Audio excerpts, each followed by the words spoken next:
So, Miss Cicely Tyson is one of our queens of the stage and screen. Her body of work astounds us, but in challenging her stance on Blaxploitation, I wanted to take a look at the work she contributed during this time. And just to highlight her view of Blaxploitation filmmaking, this is what she said. This is from an article by Natalie Johnson from MSNBC. And Ms. Tyson, it says she vowed only to accept parts that rendered Black women with strength, pride, and dignity. And she has talked about in her autobiography, Just As I Am, how sometimes she would go a long period of time without working because she would turn down roles that she felt did not honor Black women, Black people. So, yeah, I'm going to take a look at 3 films. They are... Hello, my name is Tamika, and whether you stumbled upon Junkie for a Story or are here by intention, thank you for stopping by. I hope you enjoyed this video, and if you do, please give it a like and subscribe by the end of the video, and hit the bell for notifications so you won't miss new videos when they are released. And now, on to the video.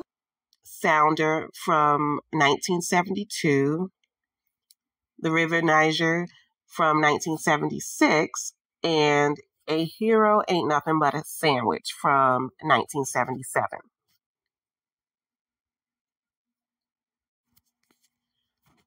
Now, Sounder is one of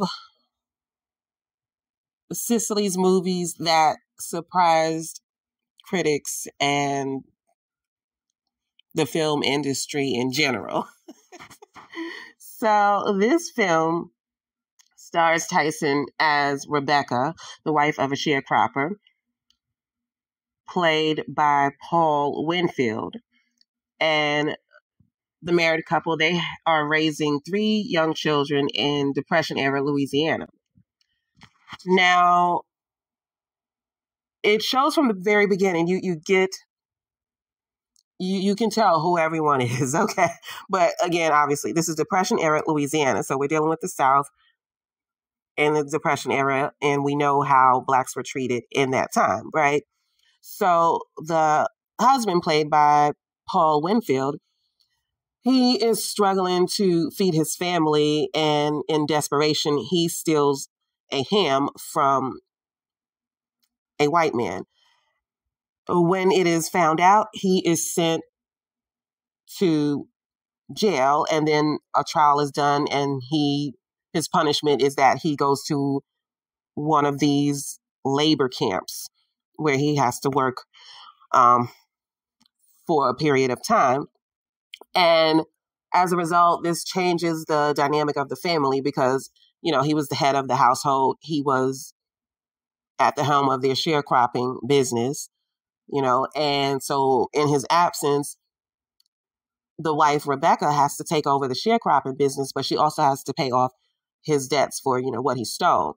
And she doesn't have much help with that. She has an older son who looks like maybe 12, 13 years old, but then she has the 2 younger children who don't look like they can provide much help. They look like they're younger than 10 years old, so she just, determination and conviction. She is not going to let this get her down or even get her family down. So she is a very strong-willed woman, and she manages to pay off the debt without much help, and she's doing this, as the only parent of that household, surrounded by these white neighbors and businessmen that she has to conduct business with. And they all know the situation. Her husband stole the ham, so her husband is a thief. their family has that shame over them, but she still has to obviously provide for her children. So she has to work with these people, and she has to, bite her tongue and keep quiet because, she knows what could happen. And I will say, I was hesitant to watch this film, but I remember when I read Cicely Tyson's autobiography, Just As I Am, she talked about how this film was so successful the first weekend that it opened, and critics and everyone just were dismissing this film, not expecting it to do anything, because obviously they probably didn't put the money behind it anyway. But she talked about the surprise of the success of this film, and I can see why. In that day, it came out in 1972. I imagine there weren't that many films like this one at that time. So I can see why this film did well, but also when I watched this film, I can see how it would resonate with audiences today, because if you take out the setting, the sharecropper setting, and just swap it out with a more current day industry, I can see this, what the film has to say, being relevant to today's audience, because it really is about how a family survives in the absence of the provider of the family. So this could be, a mother raising a family in New York City, and the father, for whatever reason, gets arrested, and now she's having to raise the three children on her own. It still resonates today, what the movie is saying. And Roger Ebert, he had to say, Sounder is a story simply told and universally moving. It is one of the most compassionate and truthful of movies, and there's not a level where it doesn't succeed completely.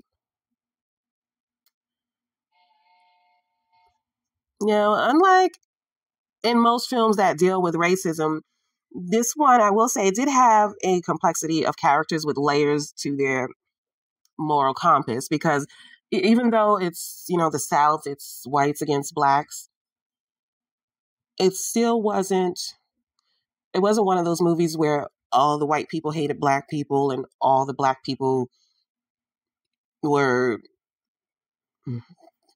catering to the whites. It wasn't like that. You had the white neighbor, Mrs. Boatwright, who took a liking to the eldest son, David Lee, and she really tried to help him. So David Lee, once the father was sent away to the labor camp, the eldest son, David Lee, he spent a lot of his time trying to find out where his father was, because he was very close to his father.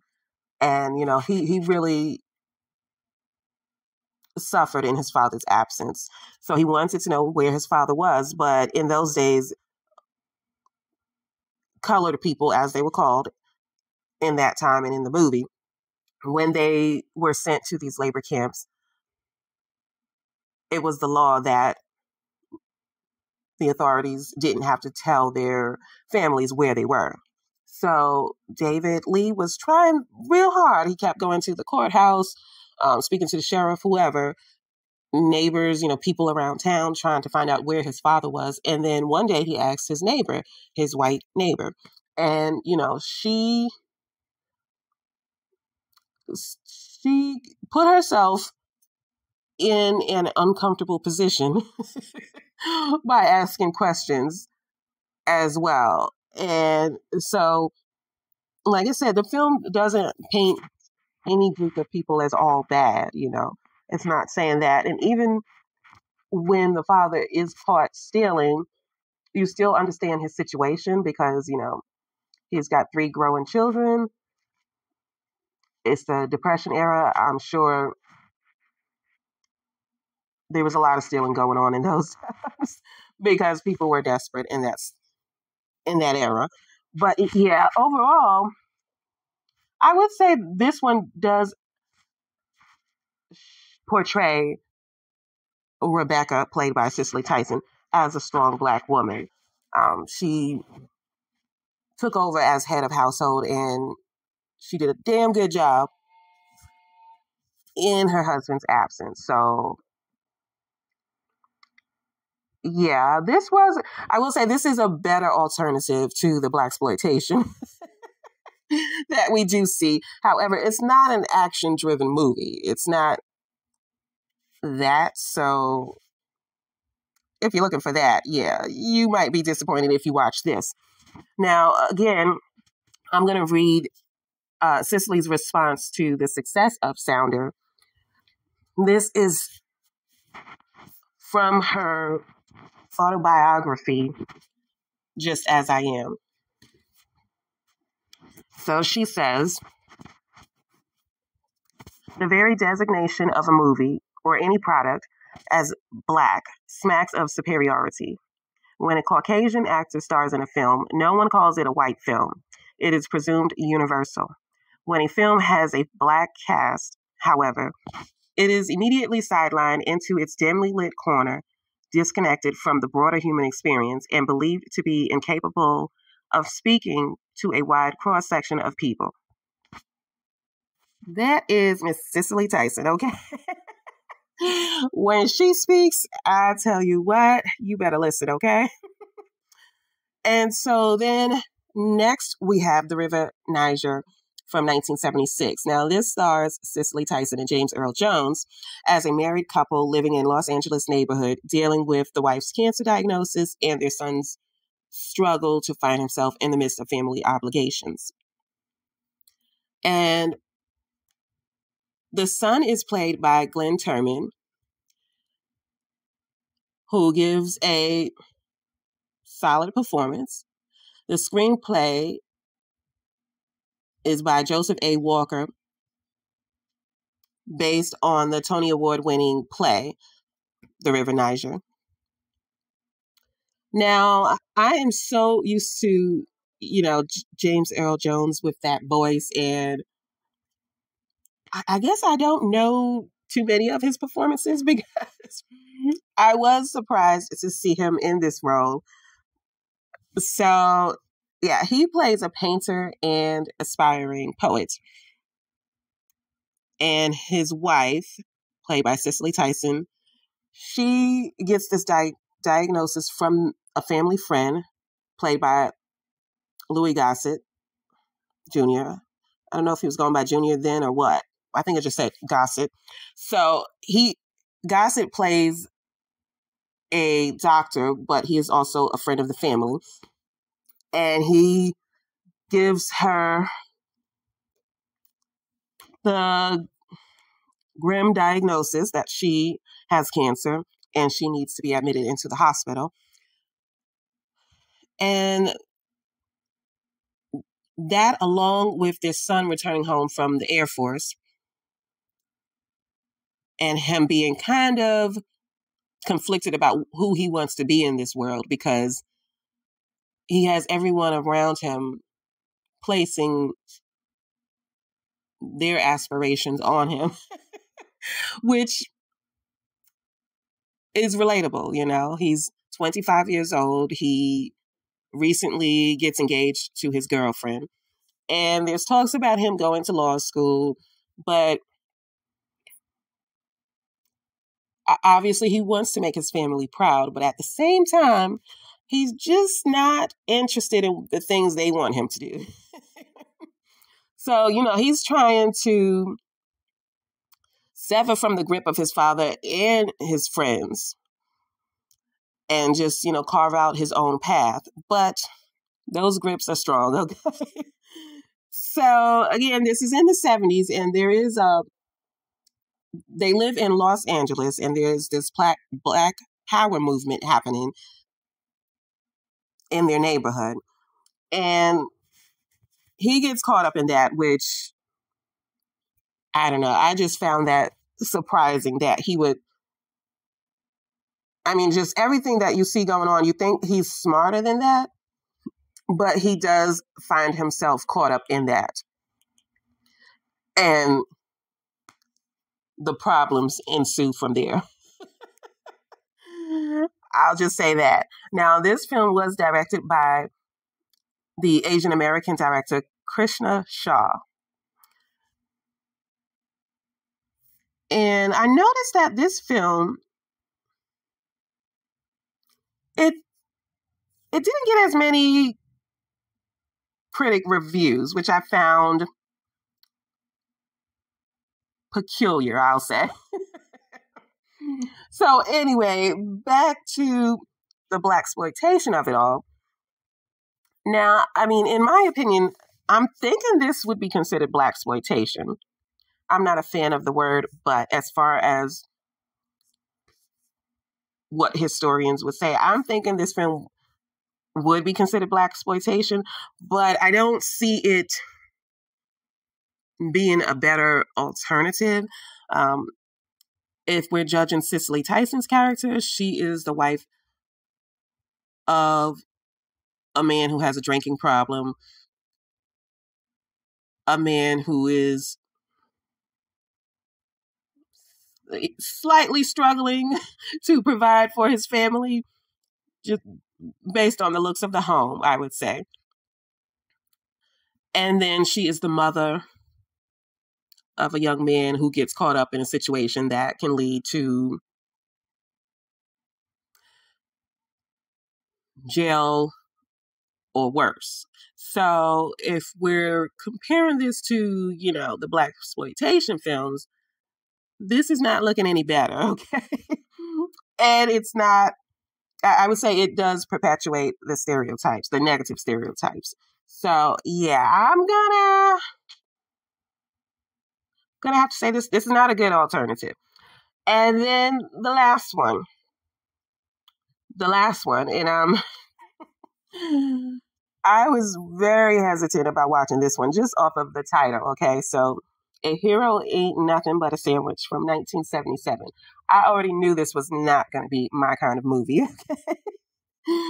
So, this film is based on the novel by Alice Childress and directed by Ralph Nelson. Now, Alice Childress, I just want to highlight her briefly.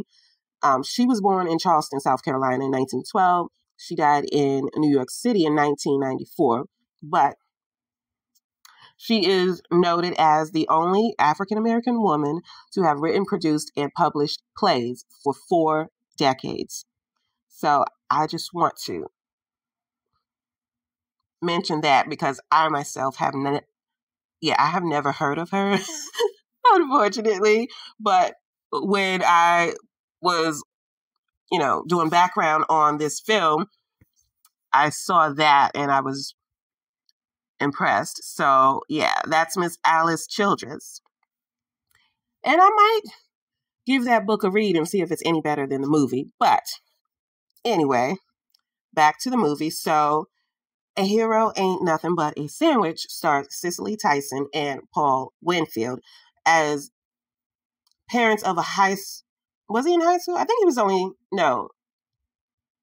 I guess he was in middle school because I think he was 13. So they're the parents of a 13-year-old who gets caught up in the drug epidemic, living in a low-income Black neighborhood in Watts, California. Now, just to be clear, Cicely Tyson's character is the mother, and then she has a live-in boyfriend played by Paul Winfield, who has taken on the role of father because the teenage boy's biological father left the family. And throughout the film, you see how that abandonment has affected the young boy. So, okay, the young boy, his name is Benji. And he's, just a typical teenage boy going to school. He lives with his mother and her boyfriend and his maternal grandmother. And they live in a pretty rough neighborhood that has been hit hard by drugs. So one day, Benji goes with his friend to this hustler's house, and the hustler entices him with his lavish lifestyle.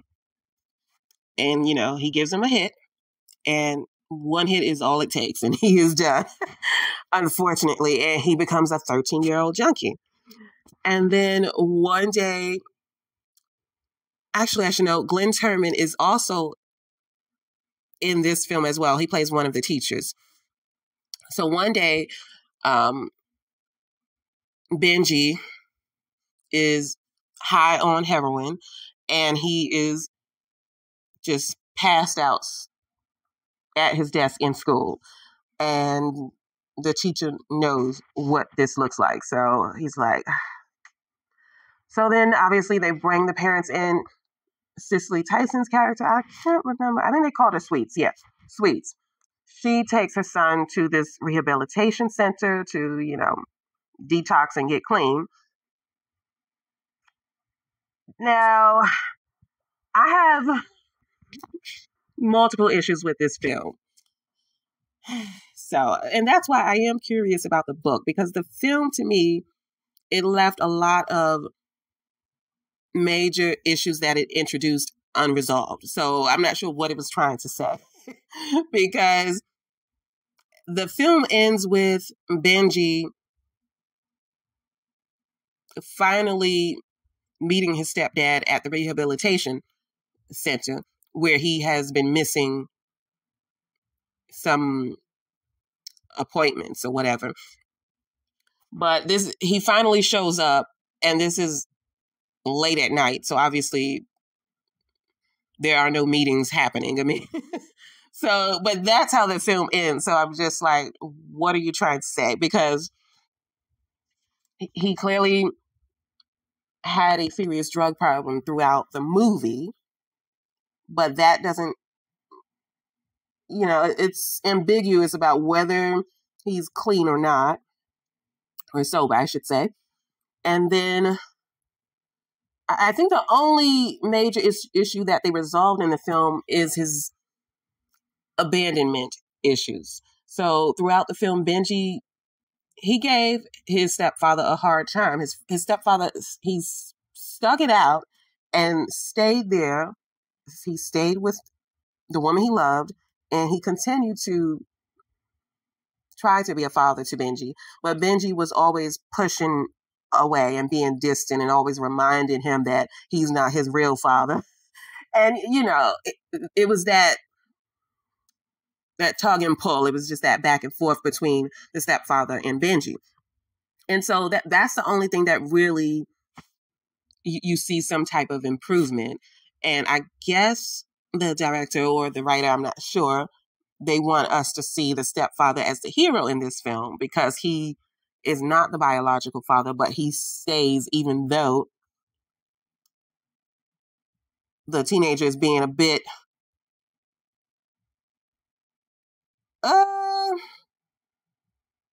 the relationship is tumultuous, I'll say. And he's not appreciative of the efforts his stepfather is making to build their relationship.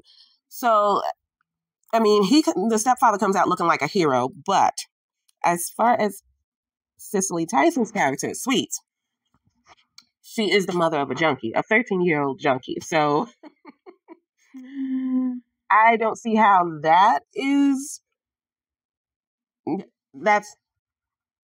making a better impression or leaving a better impression. I don't know. But in a film review by Frederick and Mary Ann Broussat, I think. So they said, while this finale makes Butler's the stepfather, a hero in our eyes, there is no convincing indication that Benji has conquered his heroin habit or come to a turning point in his relationship with Butler. So, I mean, that's pretty much what I got from the film as well. It's just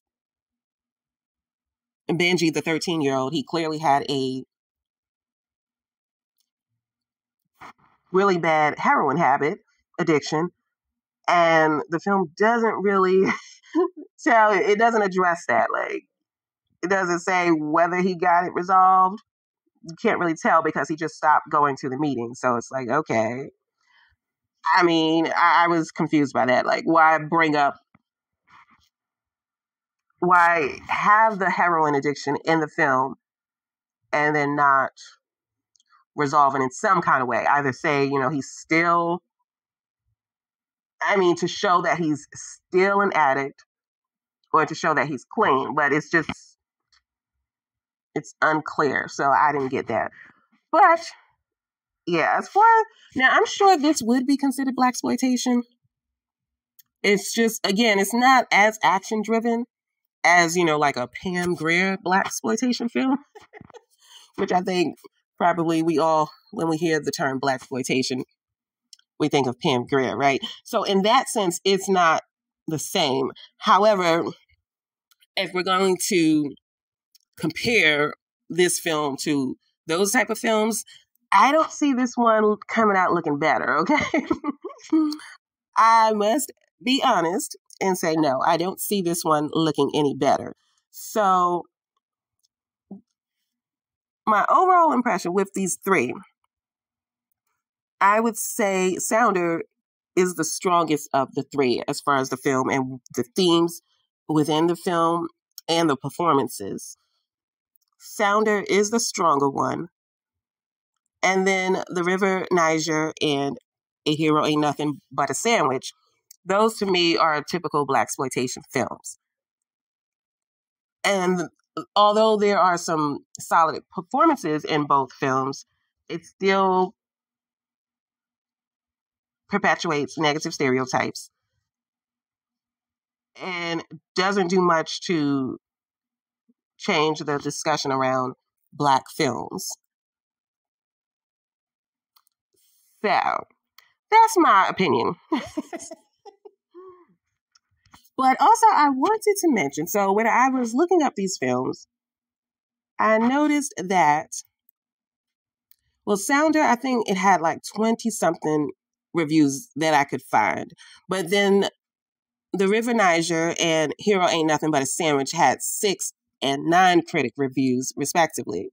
So, again, I found that peculiar because when people are talking about equality and equal pay, as far as Black versus white actors, when you have Black films being termed Black films, and when you have few critics even reviewing the films, and then when you read the review, they don't even show the interest in watching the film to give a detailed review. Like some of the reviews I read, it seemed like they didn't watch the film. I don't know, because, when I read reviews, you can tell when the reviewer is interested in the film. I think we all can tell when we're reading something and the person who wrote it is interested in what they're writing about. And when I read some of the reviews, which it was already a limited number of reviews in the first place, right? And then some of them, they were just so dismissive and brief. Like they just wanted to just say that they gave a review, so they just said something. But it was just not at all detailed about anything, about the plot, about the performances, about the writing. There was just not much interest that you can gauge from their reviews. So once again, they give you a little to say that they let you do something, and then they don't give you the tools you need to succeed. But you can't hold it against them because they did let you make the film, right? So that's kind of what I'm getting from this era, It's like they let you make the film, but then they don't have any major significant critics review the film. They don't put much money into the marketing of the film. They don't put the film in as many theaters as other films. And then when it fails, they say, hey, no one wants to see a Black film anyway. So I don't know. Is it me? I don't know. But anyway, those are my thoughts. I would highly recommend that you read Cicely Tyson's autobiography, Just As I Am. I really enjoyed that book. and getting her thoughts on working in the film industry for, over 5 or 6 decades. I don't know how long, but yes, I would recommend reading that book. I would recommend watching Sounder and the River Niger. I would. And then, yeah, that's it. So tell me what you think of Miss Cicely Tyson's films from the 70s, since she was very selective in what she chose to do because of the type of films that were being made in that era. So I would like to hear your thoughts on her films and Blaxploitation in general. And yeah, I'm going to get out of here now. So that's it. Thank you for listening and watching. I hope you enjoyed this episode. Please like, comment, and subscribe. And I will leave a link in the description for more info on the autobiography, Just As I Am, if you're interested. And that will do it for now. I'll catch you in the next one. Bye.